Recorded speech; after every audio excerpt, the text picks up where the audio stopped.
محترم حضرات، آپ اندازہ کریں کہ مصطفیٰ کی محبت نے، مصطفیٰ کی محبت کامیابی کی ضمانت ہے، لیکن شرط یہ ہے کہ حضور سے سچی محبت کرنا پڑے گی۔ اب آپ اس سے اپنے مطلب کی بات نہ نکالے کہ حسن رضا نے تو کہہ دیا کہ انہوں نے ایک مرتبہ بھی نماز نہیں پڑھی تھی، ایک مرتبہ بھی زکوٰۃ نہیں دیا تھا، ایک مرتبہ بھی حج نہیں کیا تھا، تو ہم بھی صرف محبت کریں گے۔ تو سنو، ویسی بات نہیں ہے۔ آپ اسی کو اتنی بات لے کر آپ بھی کہیں گے کہ ہم محبت کرنے والے ہیں۔ نہیں، قسم خدا کی، وہ صحاب رسول اگر کلمہ پڑھنے کے بعد انہیں اور زندگی ملتی تو قسم خدا کی وہ صحاب رسول ایک وقت کی بھی نماز نہیں چھوڑتے۔ انہیں معلوم تھا کہ میرے مصطفیٰ کا فرمان ہے کہ جعلت قرۃ عینی فی الصلاۃ، میرے آنکھوں کی ٹھنڈک نماز میں بنائی گئی ہے۔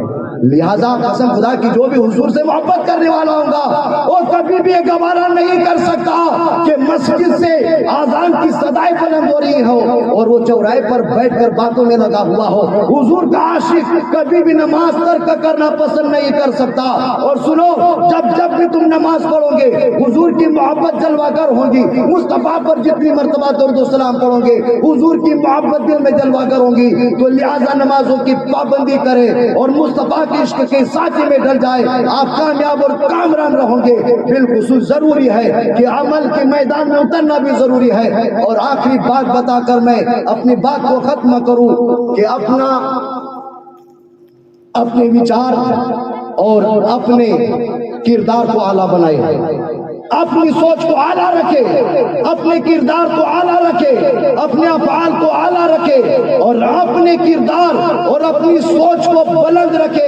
اگر سوچ اعلیٰ رہے گی تو اعلیٰ کام کرو گے اور اگر سوچ گھٹیا رہے گی تو گھٹیا کام کرو گے۔ لہذا سوچ بلند رکھے، حوصلہ بلند رکھے۔ اگر گھٹیا سوچ ہوگی، گھٹیا نیت ہوگی تو اسی طریقے سے کام ہوگا۔ اور جتنی دیر ہم دوسروں کو گرانے کے لیے نیچا دکھانے کے لیے جتنا وقت برباد کرتے ہیں اس سے بہتر ہے کہ خود ہی کو سنوارنے کا وقت گزارے، تاکہ وہ بندہ تمہاری شر سے محفوظ رہے گا۔ جتنا تمہارا اعلیٰ وقار ہوگا، تمہارا اعلیٰ سوچ ہوگی، اتنے ہی تم کامیاب رہو گے۔ اس لیے کہ ہم اعلیٰ نبی کے ماننے والے ہیں، ہم اعلیٰ رسول کے ماننے والے ہیں، ہم اعلیٰ نبی کے چاہنے والے ہیں۔ اس لیے تو امام عشق و محبت مجدد دین و ملت اور شاہ امام احمد رضا خان فرماتے ہیں کہ سب سے اعلیٰ و اولیٰ ہمارا نبی، سب سے اعلیٰ و اولیٰ ہمارا نبی، سب سے بالا و اعلیٰ ہمارا نبی۔ کیا خبر کتنے تارے کھلے چک گئے پر نہ ڈوبے نہ ڈوبا ہمارا نبی، پر نہ ڈوبے نہ ڈوبا ہمارا نبی۔ تو کامیابی حاصل کرے، آگے بڑھے، نمازوں کی پابندی کرے اور دوسروں کو نیچا دکھانے سے بہتر ہے کہ خود اپنے آپ کو سنوارے، اسی وقت کامیاب ہو سکتے ہو۔ اپنی زندگی کو مصطفیٰ کے عشق کے سانچے میں ڈالے اور بالخصوص نمازوں کی پابندی کرے۔ نماز میں آقا کی آنکھوں کی ٹھنڈک بنائی گئی ہے۔